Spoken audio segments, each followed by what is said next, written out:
Welcome to Alexandria, planning of the city. Alexander's plan to build his great city began with a verse from Homer's Odyssey. There is, in front of Egypt, in the sea with many swells, an island called Pharos.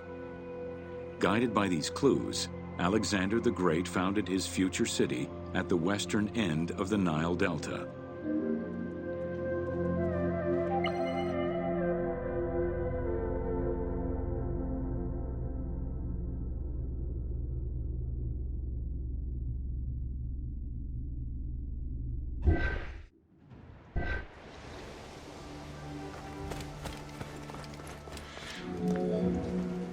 Though Alexander considered this location ideal for his great city, it presented considerable challenges. Too difficult to access during storms, the surrounding swamps threatened disease, and the limestone soil prevented the growth of healthy crops. However, due to the influence of his mentor Aristotle, Alexander the Great recognized that the true value was its strategic emplacement. Alexander knew that in controlling Pelusium to the east, Memphis to the south, and his crowning glory Alexandria to the west, he would create a triangular stronghold, allowing him to control the entire delta while giving him access to the Mediterranean.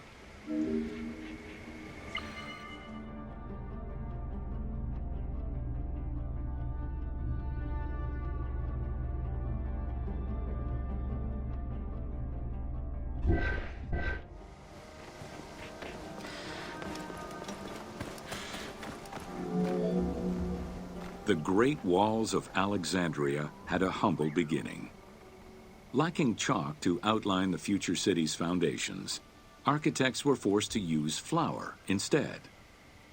Clouds of migrating birds swept down and ate the flour, erasing the plans.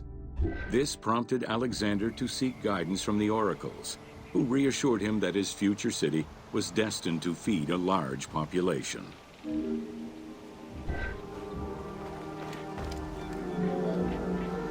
Excavations led by Mahmud Bey el-Falaki in the 19th century revealed that the wall enclosure measured approximately 5.2 kilometers in length and 2.2 kilometers in width. It was roughly 9 meters in height.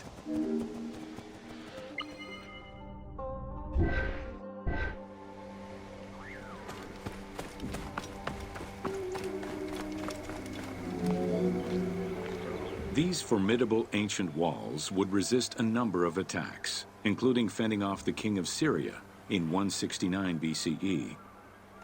It wasn't until 295 CE that they eventually fell to Roman Emperor Diocletian, and this only after 8 months of relentless assault.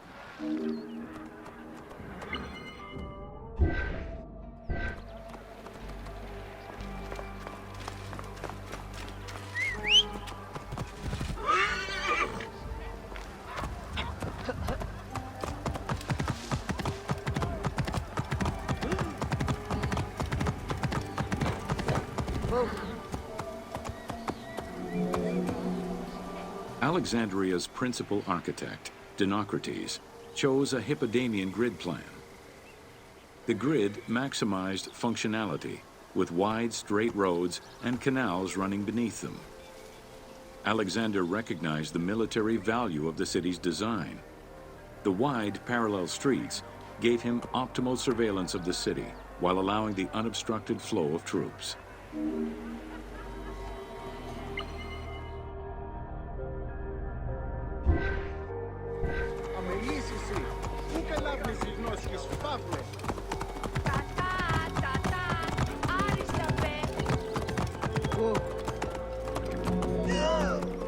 A central corridor ran from the Mediterranean's north port down to Lake Mareotis to the south.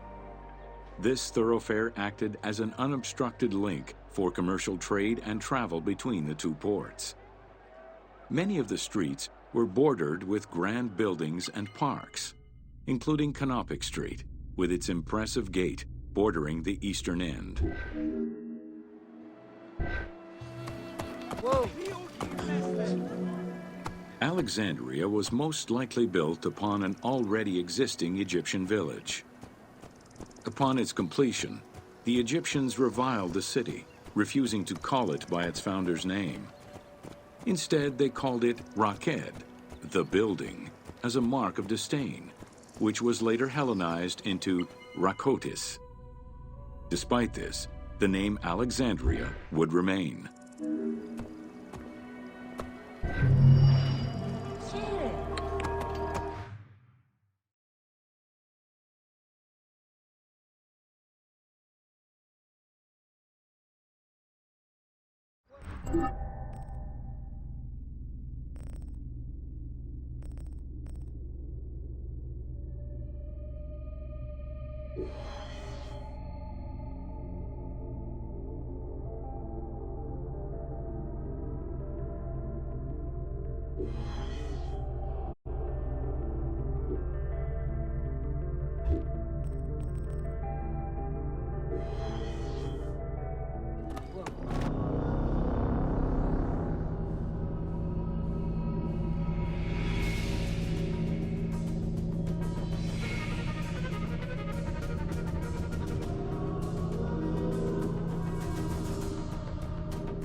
Welcome to the Hippodrome of Alexandria.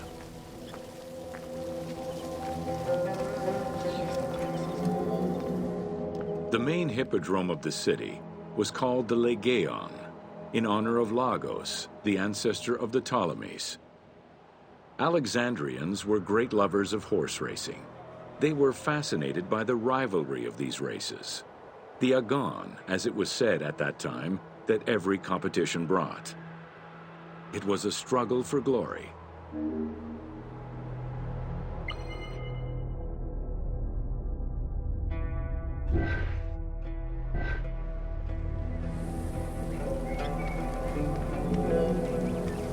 The most important chariot race was the Tethrypon.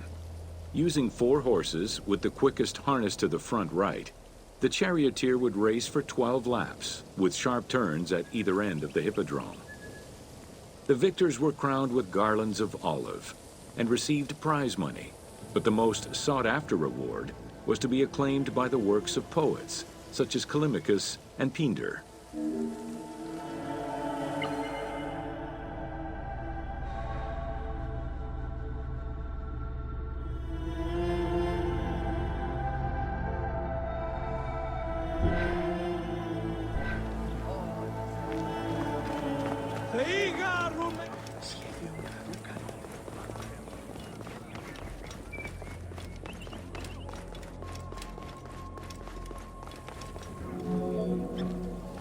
Ye hymns that rule the lyre, what god, what hero, aye, and what man shall we loudly praise?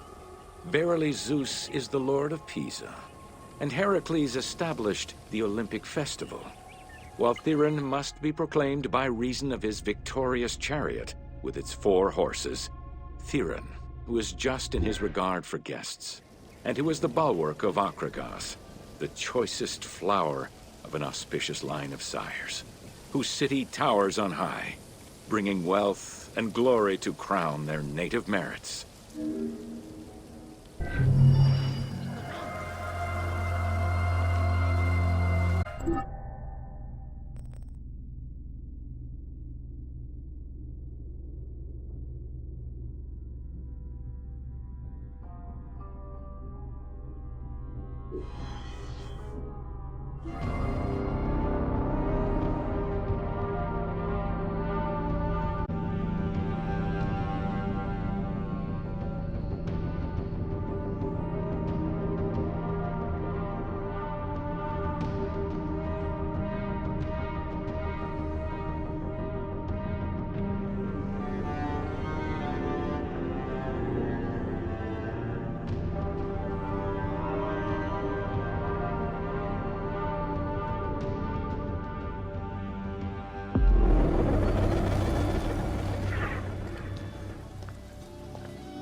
Welcome to the Panean.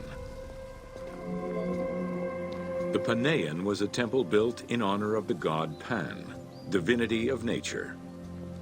This Greek god, often represented as a half-man, half-goat, with a beard, horns, and goat's hooves, was considered the protector of shepherds and herds.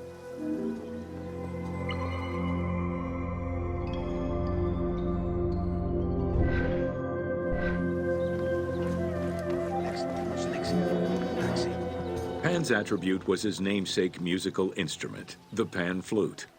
His temples were usually located in caves and on high mountains, and were frequented by shepherds. It is likely that Mediterranean cults adopted the imagery of Pan to symbolize the Christian devil.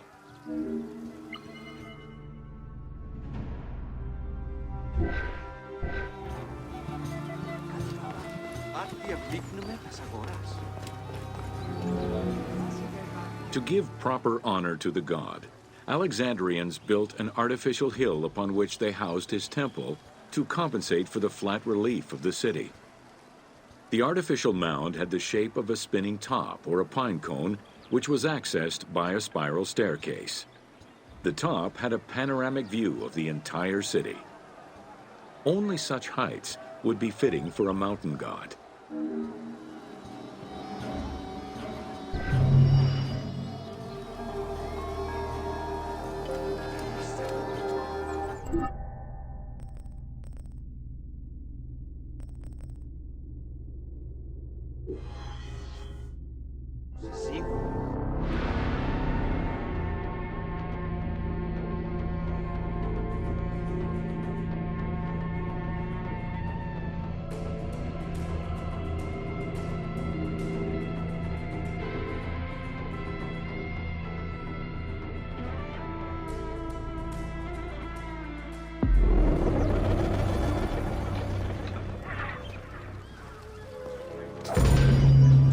Welcome to Education in Alexandria.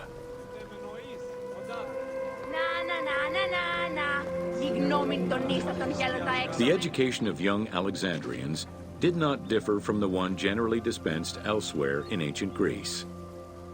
At the age of 7, the child was taken in charge by a tutor, who then became responsible for instilling an elementary education as well as good moral principles.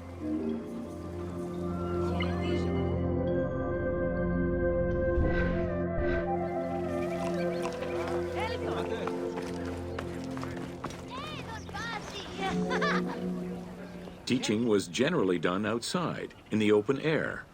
In the gymnasium, students were taught not only sports, but also topics such as rhetoric, philosophy, music, and poetry.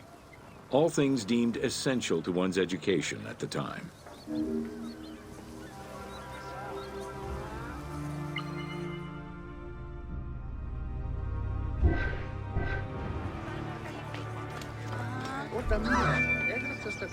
Here, both girls and boys are shown attending a class given by one of the rhetoricians of the era.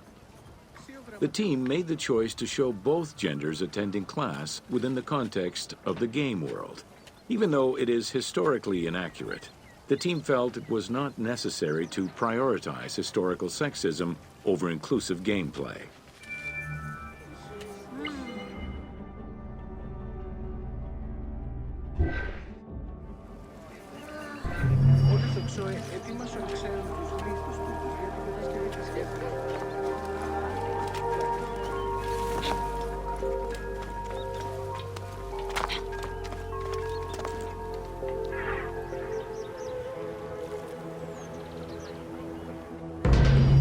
Welcome to...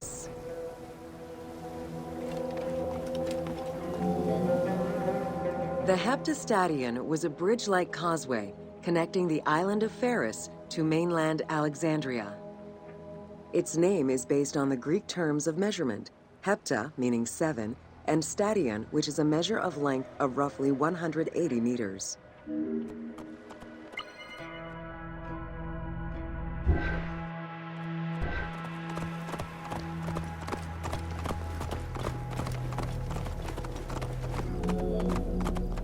Since its construction would separate the Grand Port to the east and the port of Eunostos to the west, it was designed with channels at each end. These openings allowed passage from one port to the other.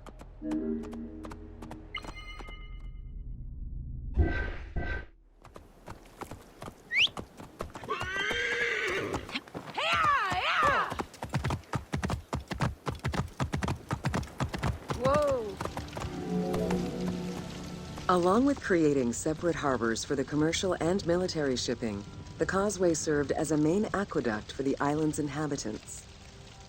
Its presence also helped protect the island and its ports from rough wind and sea currents. At the end of antiquity, the Heptastadion disappeared under layers of silt and soil, which formed an important sedimentary deposit.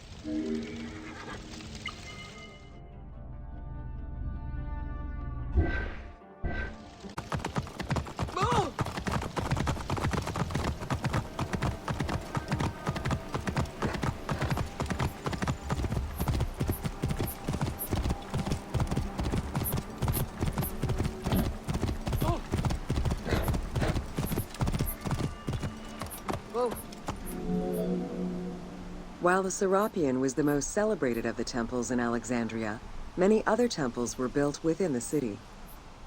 Most of these structures have been completely erased over time, and there is no way to discern how many existed. However, research of ancient papyri offer tantalizing hints as to the possible location of at least some of the temples.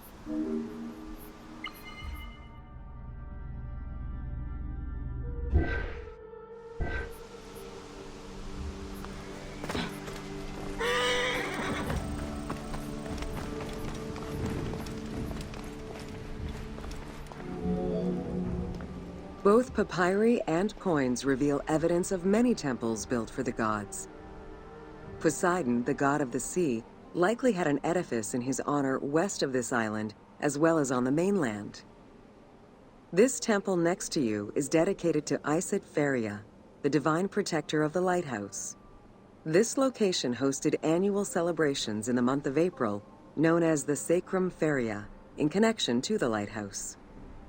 In her incarnation as Isit Fortuna, the goddess carries a rudder and a cornucopia, both symbols of good luck for navigators.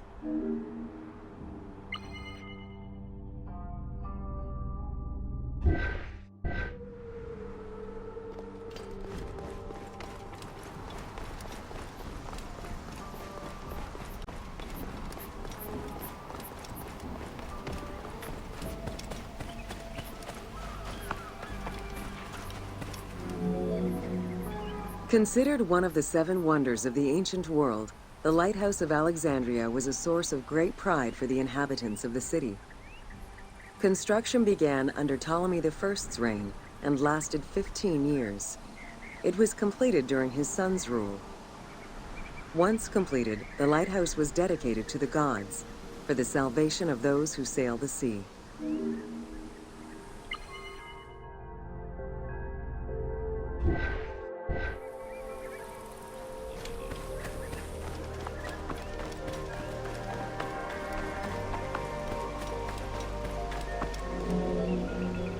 Built on the island of Pharos, the stone structure was 3 tiers set on top of one another in a step formation.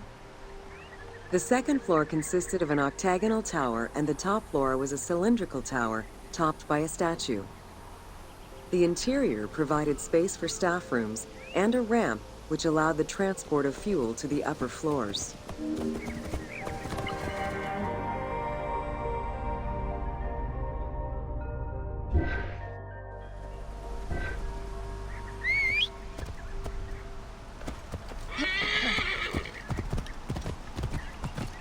Whoa.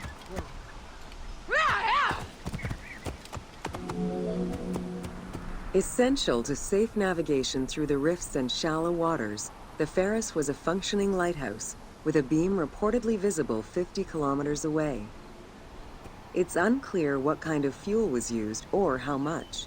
Any other details of how the light worked remain a mystery.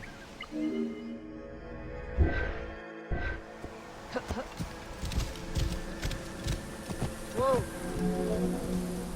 For several centuries, the Pharos was one of the highest monuments ever built by man.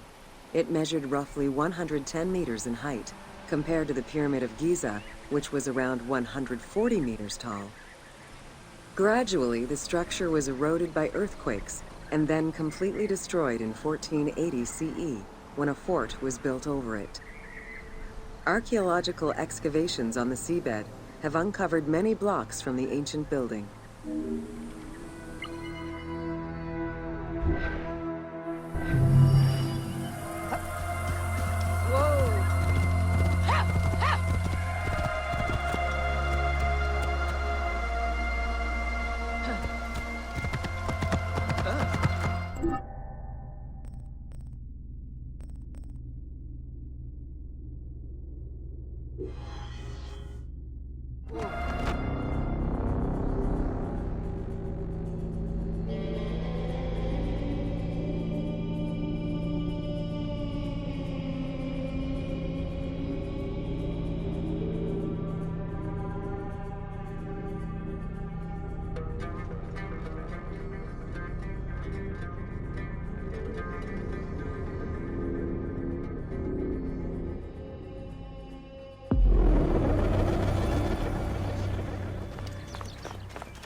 Welcome to the Serapeum of Alexandria.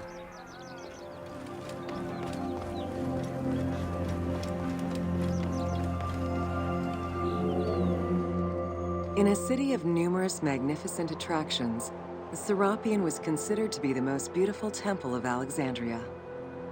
Located southwest of the city on a small hill known as the Acropolis, the sanctuary was constructed during the reign of Ptolemy III, upon foundations which had existed since the reign of Ptolemy I Soter.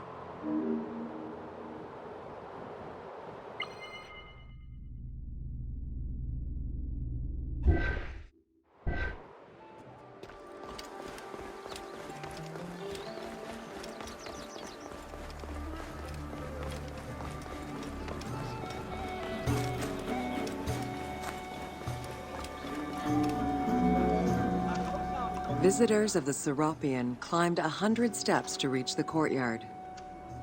Libraries were installed in the porticos surrounding the square building, with its roof and columns adorned with gold and gilded bronze. Pharaohs were generous to the temple, as were several Roman emperors after Egypt's conquest. An inner temple housed the statue of Serapis, dedicated to healing the sick.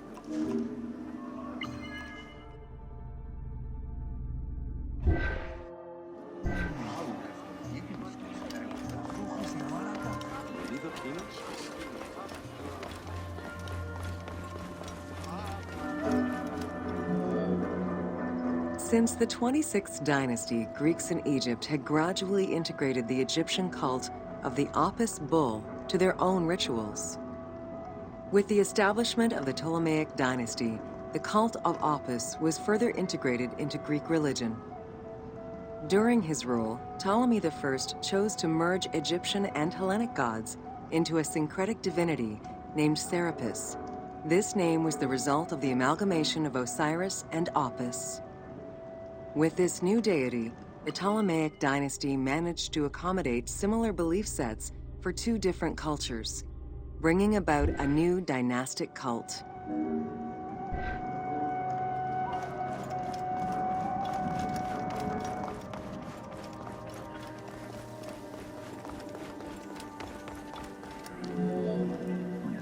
Serapis was also associated to other deities, including Asclepius, a Greek god of healing. It is possible that, as with the Serapis Temple of Canopus, the sick would visit this sanctuary, sleeping there overnight in the hopes of being healed within its hallowed halls.